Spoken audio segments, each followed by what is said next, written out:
ನನ್ನ ಹೆಸರು ಉದಯ್ ಕುಮಾರ. ನಾವು ಕಾಟಗಿಲಿಂದ ಮಾತಾಡಕತ್ತೀನಿ.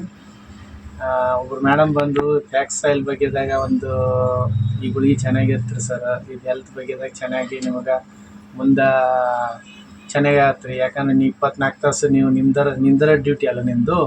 ಅದಕ್ಕೆ ಇದು ಫ್ಯಾಕ್ಸ್ ಆಯಿಲ್ ತೊಗೊತ ಬರ್ರಿ, ನಿಮಗೆ ಒಳ್ಳೇದು ರಿಸಲ್ಟ್ ಬರ್ತಾ ಅಂತಂದಿದ್ರು. ಫ್ಯಾಕ್ಸ್ ಆಯಿಲ್ ಅಂತಂದ್ರೆ ಇದನ್ನು ತೊಗೊತ ಈಗ ನಾನು ಡೈಲಿ ನನಗೆ ಎಲ್ಲ ಮಾತ್ರೆಗಳು ಇದರ ಮೋದಿಕೆನ ಎಲ್ಲ ಮಾತ್ರೆಗಳು ತೊಗೊತಿದ್ದೆ. ಎಲ್ಲ ಮಾತ್ರೆಗಳು ನಾನು ಸ್ಟಾಪ್ ಮಾಡಿ ಇದು ಕಂಟಿನ್ಯೂ ಮಾಡಕತ್ತೀನಿ. ಸನಿಗೆ 1 ವರ್ಷ ಆಗಿ ಬಂತು. 1 ವರ್ಷದಿಂದ ನನಗೇನು ಬೆನಿಫಿಟ್ ಆಗಿತ್ತಪ್ಪ ಅಂತಂದ್ರೆ, ಇದು ನಾನು ಮೊದಲು ಸುಸ್ತು ಅನಿಸ್ತಿತ್ತು, ಸುಸ್ತು ಕಮ್ಮಿ ಆಗೈತಿ.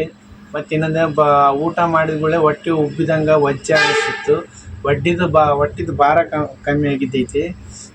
ಇನ್ನೊಂದೇನಪ್ಪ ಅಂತ ಇದರಿಂದ ಕಾಲು ಉರಿಯೋದು, ಕಣ್ಣು ಉರಿಯೋದು, ತಲೆ ಸುತ್ತಾಡೋದು, ಮತ್ತು ಸಿಟ್ಟು, BP ಈ ಥರ ಎಲ್ಲೋ 100 ಸಮಸ್ಯೆಗಳಕ್ಕೆ ಇದು ಫ್ಯಾಕ್ಸ್ ಆಯಿಲು ಕೆಲಸ ಮಾಡೈತೆ ನನಗೆ.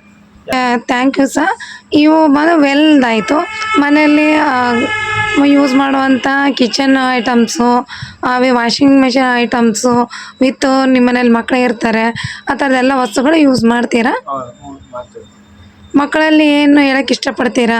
ಏನು ವ್ಯತ್ಯಾಸ ಆಗಿದೆ? ಮಕ್ಕಳಿಗೆ ಅಂತಂದ್ರೆ ಸ್ಟ್ರಾಂಗರ್ ಮಾಟು, ಮತ್ತು ಒಂದು ಜ್ಯೂಸ್ ಬಾಟಲ್ ಬಂದೈತೆ, ಕಿಡ್ಸ್ ಜ್ಯೂಸ್, ಕಿಡ್ ಜ್ಯೂಸ್ ಅಂತಂತ ಅದು ಒಂದು, ಮತ್ತು ಚಾಕ್ಲೇಟ್, ಮೋದಿ ಕೇರ್ ಚಾಕ್ಲೇಟ್ಸ್ ಮಕ್ಕಳಿಗೆ.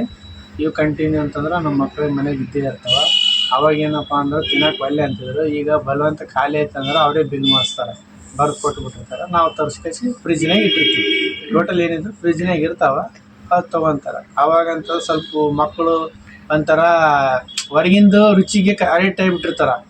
ಹೊರಗಿಂದ ರುಚಿಗೆ ಈಗ ಅಡಿಕ್ಟ್ ಆಗಲಾರ್ದು ಈಗ ಮನೆಯಾಗಿಂದ ರುಚಿಗೆ ಅಡಿಕ್ಟ್ ಆಗ್ಯಾರ.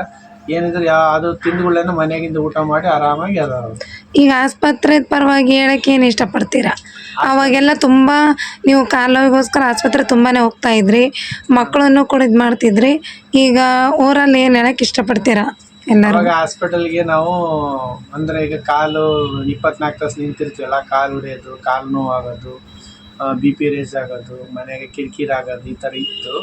ಈಗ ಯಾವಾಗ ವೆಲ್ನೆಸ್ ಫುಡ್ ತೊಗೊಳೋದ್ರಿಂದ ನನಗೆ ಆ ಥರ ಯಾವುದೂ ಈಗ ಸಮಸ್ಯೆ ಬರೋಕತ್ತಿಲ್ಲ ಮನ್ಯಾಗ. ಇನ್ನೊಂದೇನಪ್ಪ ಅಂದ್ರೆ ಮಕ್ಕಳಿಗೂ ನಾವು ಹಾಸ್ಪಿಟಲ್ಗೆ ಜಾಸ್ತಿ ಕರ್ಕೊಂಡು ಹೋಗಿಲ್ಲ ರೀ, ಇಲ್ಲೇ ಇಲ್ಲ. ಏನಪ್ಪ ಅಂದ್ರೆ ನಮ್ಮ ಕೈಲಿ ಏನೋ ಗಾಯ ಆಗಿತ್ತಪ್ಪ, ಚಾಕುಲಿ ಆಯಿತು, ಏನೋ ಕಲ್ಲು ಬಡ್ಸಂದ್ರೆ ಅಂಥದಕ್ಕಾದ್ರೆ ಹಾಸ್ಪಿಟಲ್ ನಾವು ಹೋಗ್ತೀವಿ. ಈ ಥರ ಜ್ವರ, ಕೆಮ್ಮು, ನೆಗಡಿ ಇವತ್ತಿಗಾದ್ರೆ ಹಾಸ್ಪಿಟಲ್ ಮೆಟ್ಲು ಹತ್ತಿಲ್ಲ, ನಾವು ಇದ್ರಾಗೆ ವಾಸಿ ಮಾಡ್ಕೊಂಡು. Okay, thank you sir. Thanks madam.